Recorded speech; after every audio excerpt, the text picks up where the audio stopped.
كانت ماسكه كوره، كانت بتبوظي، كانت بتلعب. حسام حسن في المؤتمر الصحفي النهارده بعد الماتش كان بيقول ان مصر هي ام العالم وام افريقيا، وده كده كده ده حاجه مفروغ منها، وده التاريخ بتاعنا وعارفينه وحافظينه كويس والعالم كله يعرفه.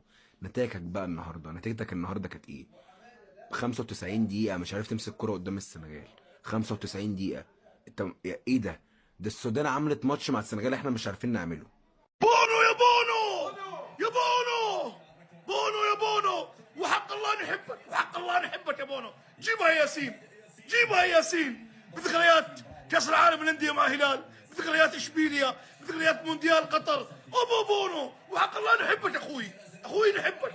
يلا يلا يلا يلا. ديما مغرب ديما بونو. اليوم المغرب فاز على منتخب نيجيريا بعد ركلات الجزاء، واللي تصدى لها الركلتين جزاء بونو اللي انقذ فيها منتخب المغرب، ومن بعدها منتخب المغرب يتأهل رسميا الى النهائي. واقتربت المواجهة الكبيرة، المواجهة النهائية، نهائي كأس افريقيا، واخيرا بين السنغال والمنتخب المغربي. اقوى نهائي راح تشوفه في كأس افريقيا. مباراة راح تكون جدا تاريخية بين صاحب الارض والضيف، مباراة جدا اسطورية. اكتبوا لي توقعاتكم في الكومنتات، مين راح يفوز، صاحب الارض او الضيف السنغال او المغرب. وديما مغرب باذن الله المنتخب المغربي راح يحقق هذه البطوله في ارضه وبين جماهيره. لايك وفولو، هدفنا نوصل 50,000 باذن الله، وهارد لك لمنتخب مصر والجميع المنتخبات العربيه المغادره.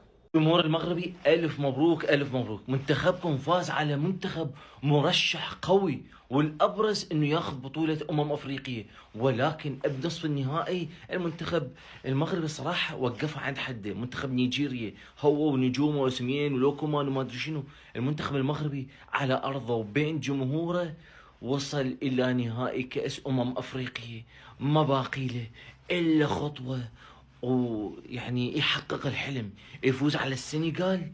هسه هو ضرب موعد ويا المنتخب السنغالي. النهائي صراحة راح يكون أحمر وراح يكون ديما مغرب. انا عايز افهم ده ايه التصدي ده؟ ايه مش طبيعي، مش طبيعي يا جدعان. حراسة المرمى فن مش عن شفت بونو؟ ديما بونو، ديما رجولة، ديما مغرب. شفت لما يبقى عندك حارس مرمى من طراز رفيع، حارس بيلعب بده، موهوب. منتخب كله اصلا موهوب، منتخب ما فيهوش واحد ما يستحقش يلبس تيشيرت المغرب. سيروا يا الاسود على النهائي. واظن دلوقتي عرفنا هنشجع مين. ده لو انت يعني عربي بحب اقول لك المغرب في النهائي، وخلي بالك انه منتخب عربي، واحنا اكتر ناس كمصريين عندنا طار يا اخواتنا يا مغاربه. اكتر حاجه هنبقى عايزين نشوفها ان اللي يرفع الكأس دي يكون زيه زينا عربي. الف الف مبروك المنتخب المغربي الفوز، وحقيقي يستاهلوا الفوز. منتخب مغرب قدم بطوله جدا كبيره يا عيال. احترموا البطوله اللي هم قاعدين يلعبوها، احترموا الشعار اللي هم لاعبينه، عارفين انه وراهم شعب يبغى يفرح. لعبوا ضد المنتخب اللي كان مرشح بانه يفوز في كاس افريقيا وخرجوه. احترموا نفسهم، أدوا أداء جدا كبير، قدموا مباراة وقدموا بطولة والله للتاريخ. ما عندنا. كيف حالكم؟ ايش اخباركم؟ طيبين؟ لا والله بس ورانا آسيا، ورانا كاس العالم. عرفت؟ فرج تعلم. ما انت قاعد تفوز دورة الخليج، ما انت قاعد تفوز فيها. عم لو مباراة ودية ما حنفوز فيها. شوف الناس هنا، اقسم بالله العظيم اكلوا الكورة اكل. افضل منتخب عربي موجود حاليا، وماخذ قبل فترة بطولة في قطر اذا انتم ناسين. والله العظيم يستاهلوا كل الفوز، وان شاء الله عقبال ما يحققوا البطولة. يا كذا منتخب يا بلاش. سلمنا على اصحابنا اللي نايمين في العسى ما نعرف ايش قاعدين نسوي، لا هم مبدعين في فريق ولا مبدعين حتى في منتخبهم. الله لنا ويصبرنا، عقبال الفوز باذن الله والنهائي، وتجيبوا البطولة للاخوان المغاربة، يستاهلوا لانهم رجال.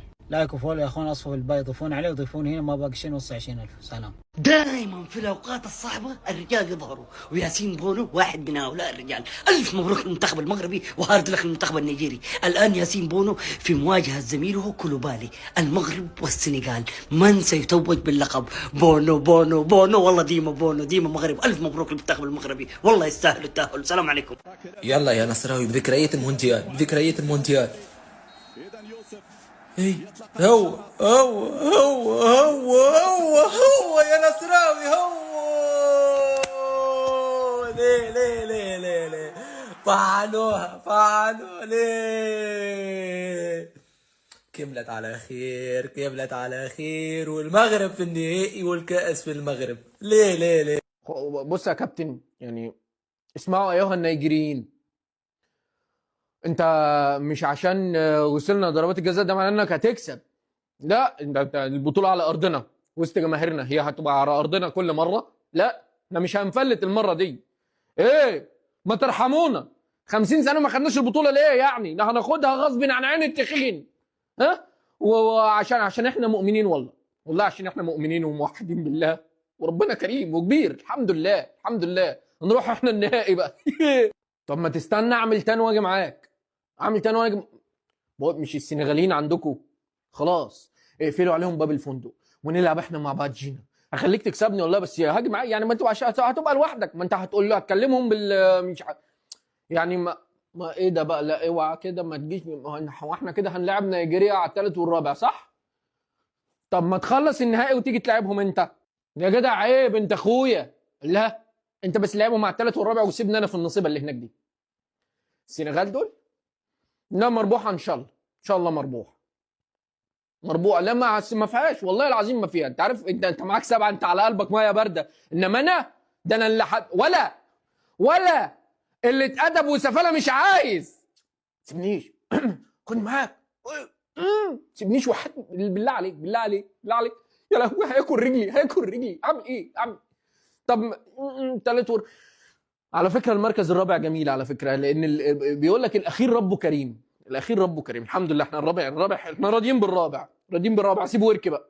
انت عارف شو يعني الى النهائي المغرب، الى النهائي كأس افريقيا؟ اداء كاريزما لن يوقف احد المغرب للفوز باللقب الثاني في تاريخه. المغرب حجم نيجيريا بشكل حرفي بالمباراة، بس ما توفق وسجل فيها اهداف. راحت المباراة لركلات الجزاء وبونو كفى ووفى. وهيك المغرب والسنغال في نهائي كأس الافريقية، وان شاء الله الفوز مغربي وديما مغرب، ومبروك للشعب المغربي. اول ما الحكم صفر نهاية الشوط الثاني الاضافي قلت المباراة انتهت. سلام للمنتخب النيجيري، راحت بلنتيات، عندك بونو، انتهى كل شيء. والله اسطورة واعظم حارس عربي بالتاريخ، لا حد يناقشني، خلاص محسومة.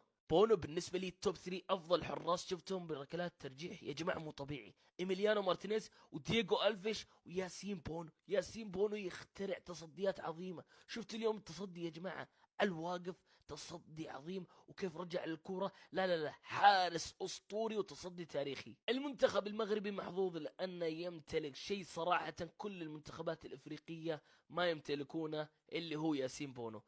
لو وصلت معنا لغاية هنا ما تنساش الاشتراك في القناة وتفعيل زر الجرس عشان يوصلك كل فيديوهات جديدة مننا، والسلام.